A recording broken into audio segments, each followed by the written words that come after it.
It was so. I mean, it's so fast. I mean, we just had the women's NCAA championship game. Yeah, I 2 weeks saw that later, post. boom. It's like after the championship game, it's like 2 weeks they have the draft, and Hmm. then like 2 weeks they're playing their first game. Yeah. Then So it's like a month after their college, the March Madness ends, they're already playing in the WNBA. yep. And then with the men's draft, NBA draft, I think it's in the middle of June. I think it's middle of June or July.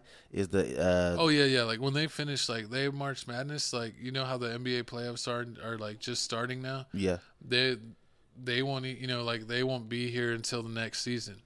So they literally get their whole summer off, and get a time to prepare. It's crazy for the ladies. It's like no turnaround. Yeah, but yeah, because the first preseason game is May the 3rd, and he going all the way to September the 19th. And what's a great point that you told me, since most girls play 3-4 years in college, unlike the boys, since a lot of them actually make more money in college than they do in the NBA.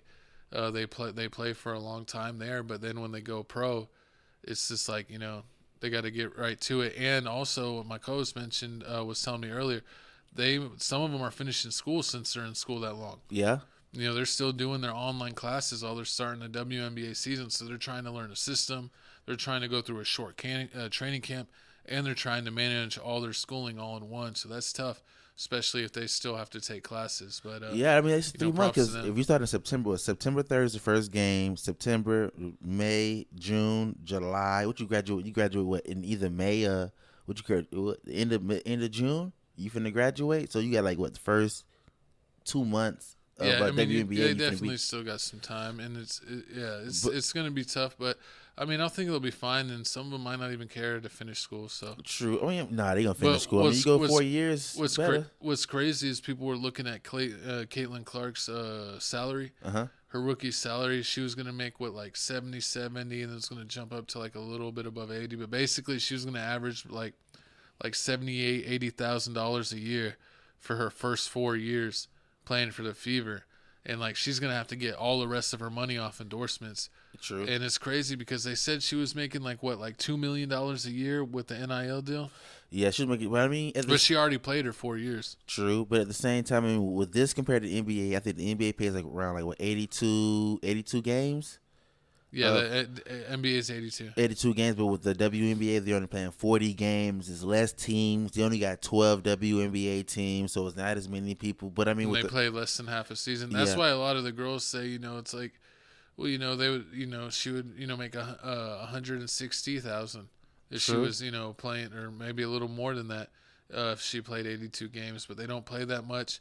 Actually, a lot of the girls in the WNBA got to subsidize their income by playing overseas in the WNBA offseason, because they really, I mean, people with regular jobs make more money True. than some of the top WNBA players, which is tough because, people always wonder, like, why is there the discrepancy in the pay from the NBA? Mhm. And it's because, like, the NBA, they get a player, they get a percentage of the revenue. They basically split the revenue 50% between the league and the players. And unfortunately, hopefully this will change now with all these amazing women getting drafted, but the WNBA has actually been operating at a deficit. It actually costs the NBA money to keep the WNBA alive.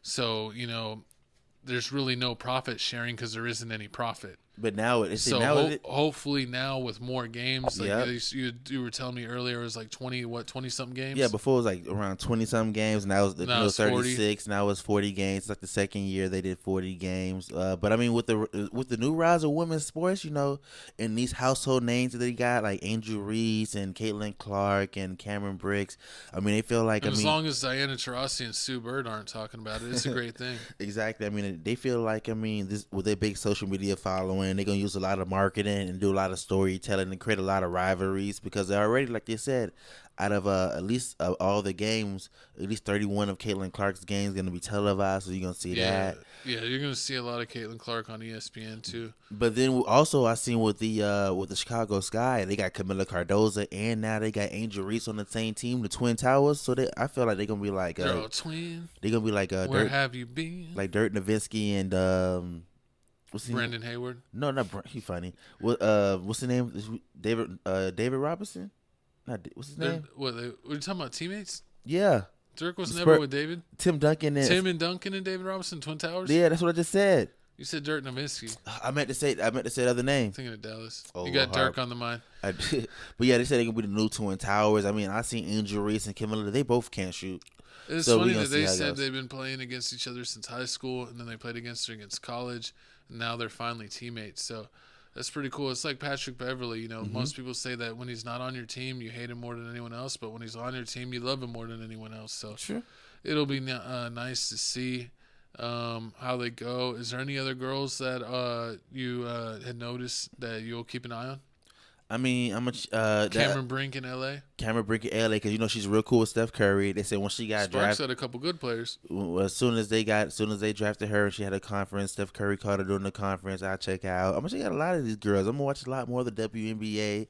Now that they got more games, I think it'll be easy to get more people involved because the college season's long, and then they have March Madness, which is long. I just like. And I always feel like the WNBA, like you hear like, oh, it's their first game, and then you feel like barely time and it goes back. And it's like this is the end of the season. And you're like, I thought it just started. As soon as you How is it to start and the end in the same month? As soon as it starts, but it just started. Then as soon as you turn around, it's the All-Star game. Like, Playoffs are here. Like you just happened.